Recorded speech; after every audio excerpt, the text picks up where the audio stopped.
జగిత్యాల జిల్లా నుంచి ఇవాళ ప్రధాన వార్తలు ఒకసారి పరిశీలిస్తే జగిత్యాల జిల్లా కేంద్రంలో కలెక్టర్ వర్సెస్ వైద్య బోధన సిబ్బంది మెడికల్ కళాశాల సంబంధించి అన్న చందంగా మారింది. ఎందుకంటే 2 రోజుల క్రితము మెడికల్ కళాశాల సూపరింటెండెంట్ రాములను సరెండర్ చేస్తూ ఉత్తర్వులు ఇచ్చారు జిల్లా కలెక్టర్. ఈ క్రమంలో ఇవాళ ఉద్యోగులంతా కూడా నల్ల బ్యాడ్జీలతో నిరసన తెలిపారు. అనే లేనిపోని ఆరోపణలతో ఆయన్ను సరెండర్ చేశారు. ఇది పూర్తిగా విరుద్ధం. ఖచ్చితంగా వెంటనే ఈ నిర్ణయాన్ని వెనక్కి తీసుకోవాలని ఈ సందర్భంగా ఉద్యోగులు డిమాండ్ చేశారు.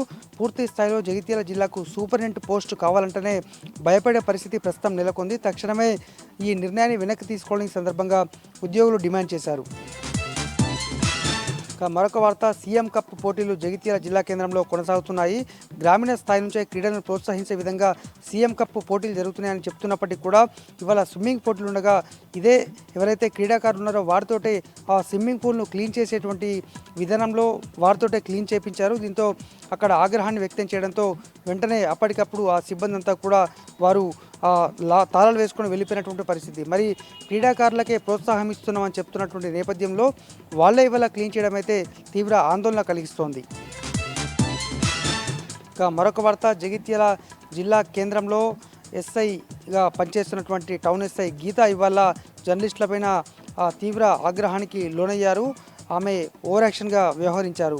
పూర్తి స్థాయిలో ఒక బాధితునికి సంబంధించి వాయిస్ తీసుకున్నటువంటి క్రమంలో మీడియాను తోసేస్తూ వారంతా కూడా తక్షణమే మీరు ఇక్కడ నుంచి వెళ్ళిపోవాలి, ఏం చేసుకుంటారో చేసుకోండి అంటూ నోరు పారేసుకున్నారు. దీంతో ఆగ్రహాన్ని వ్యక్తం చేసిన జర్నలిస్టులు అక్కడనే బైఠాయించిన క్రమంలో ఉన్నతాధికారి కలగజేసుకొని అప్పటికప్పుడు మాట్లాడి మున్ముందు ఇటువంటి ఘటనలు చోటు చేసుకోవటమరా అని చెప్పడం జరిగింది.